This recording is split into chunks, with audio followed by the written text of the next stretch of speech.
Civil Service Exam, word problem number 21. So Juana's loan is 30 yards by 27 yards. Yesterday, Juana mowed 2/3 of the loan. How many square yards are left to be mowed today?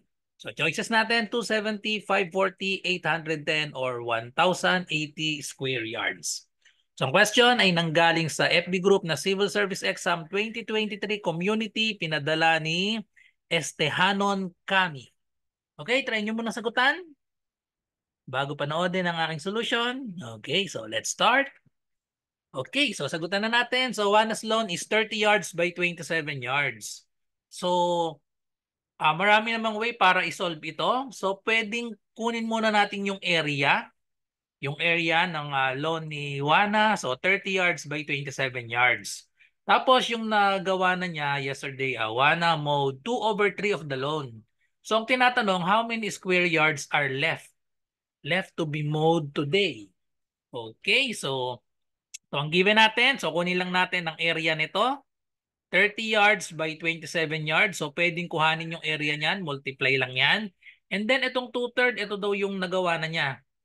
Yesterday, Juana mowed 2/3 of the loan. Ang tinatanong, how many square yards are left? Okay, so yung left ang ating hinahanap dito. Left to be mowed today.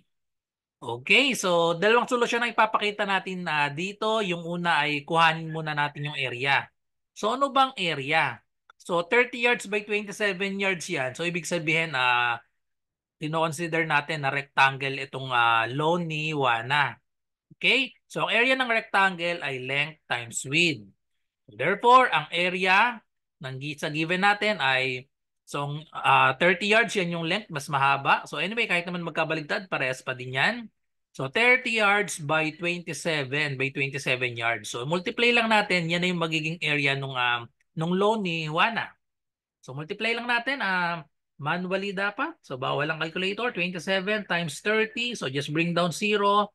3 times 7, so that is 21. And then 3 times 2 is 6 plus 2, so we have 810 square yards. Ito yung kabuuan. 810 square yards. Okay?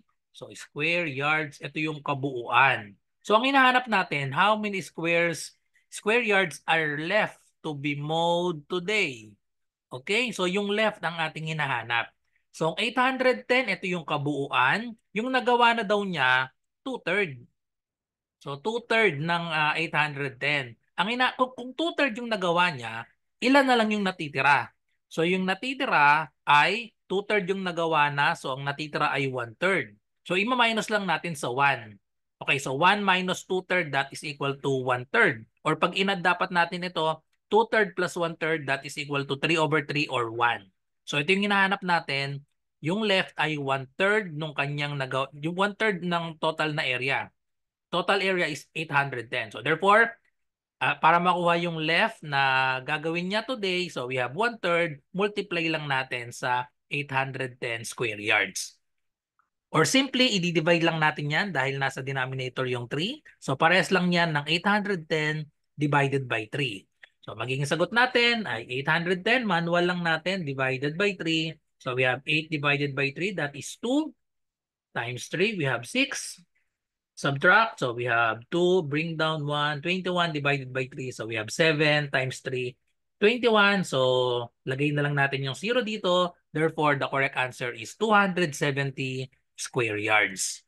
So magiging common mistake dito ay baka ang maging sagot nyo itong 540. Kapag ang kinuha nyo kasi baka karaniwang mistake itong 2/3 ang kinukuha. 2/3 ng 810, yun yung nagawa na niya. Juana mowed 2/3 of the loan.